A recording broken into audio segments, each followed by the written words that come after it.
Former presidential candidate of Labour Party, Peter Obi, escaped plane crash from Abuja to Lagos, over 100 passengers in airpiece.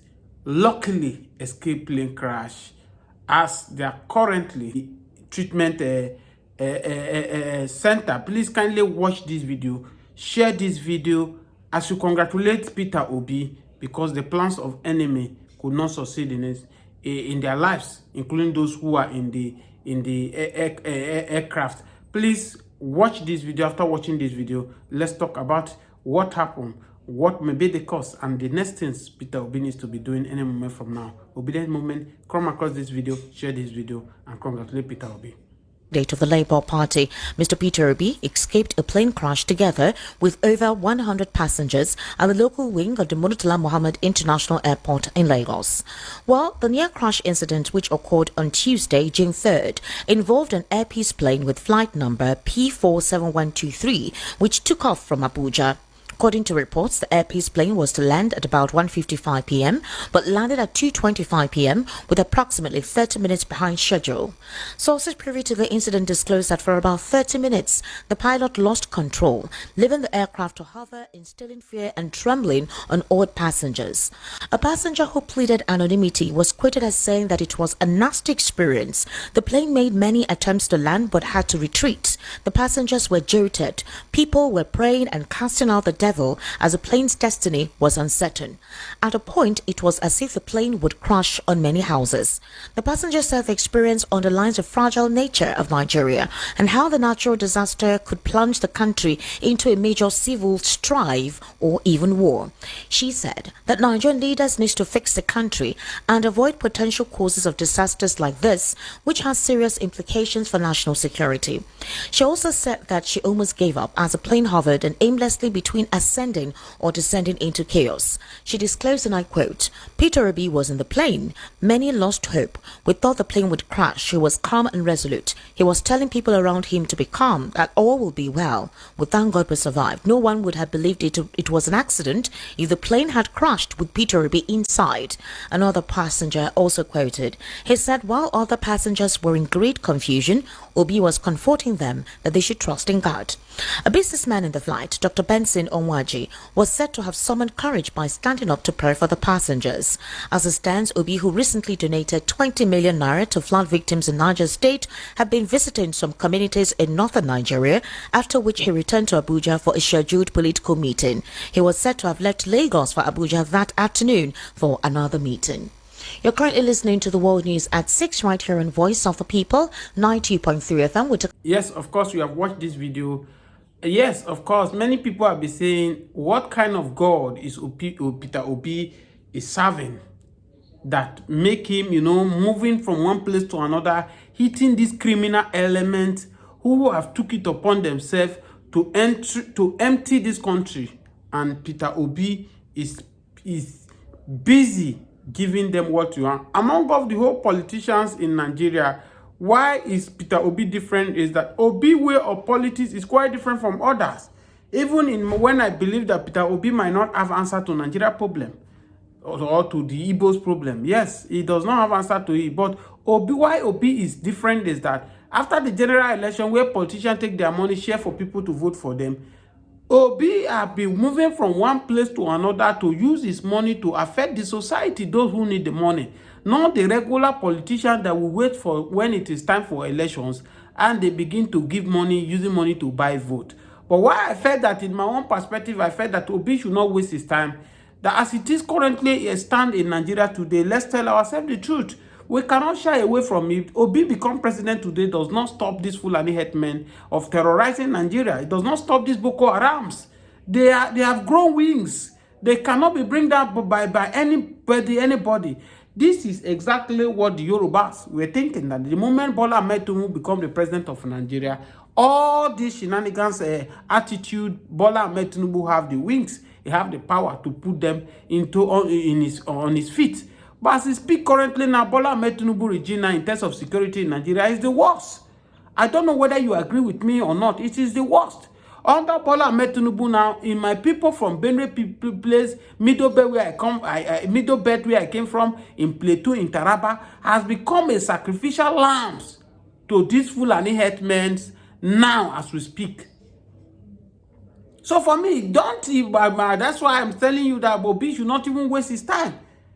Even if I knew that they will not even allow him to near there, this British, this enemy, the #1 enemy of Nigeria, will not allow Peter Obi to sit in that seat. Because they know that the moment Peter Obi sits there, their way of making this country, if not totally stop, will be limits. Will be limits. And that's why they will never want any credible person who have the strength to withstand them to come in. They will not want. They will not want. And that's why Obi cannot even go close to that place.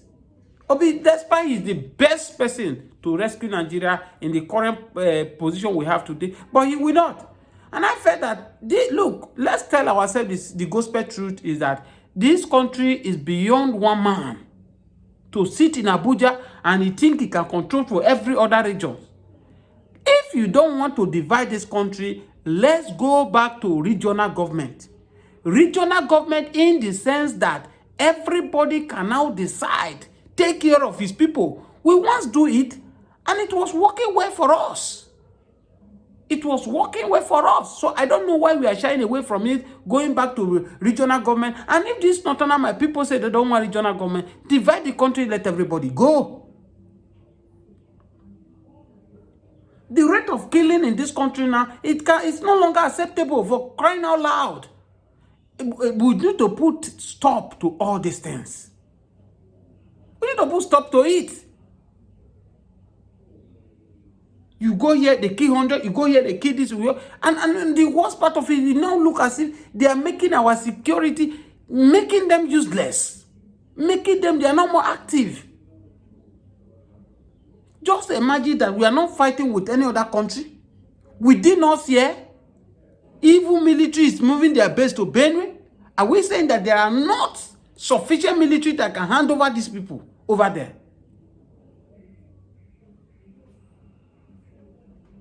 Oh, you keep telling Nigerians, oh, these Fulani men that are moving from one region to another to buy people, they are not Nigeria Fulani. Why are you giving the Nigerians this kind of excuse? For crying out loud. Every year, you people projected money for security, they buy weapons, they buy everything, but we are not seeing the difference. We are not seeing change.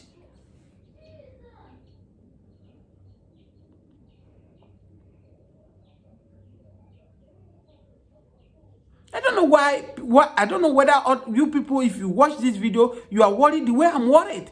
It can likewise happen to anybody. And that's why you can see now very dark man have took it upon himself, coming against these men of God who feel that they are using their pulpit, instead of using their pulpit to address this issue that is going on right now, addressing the government, because part of them were the one who brought these people in.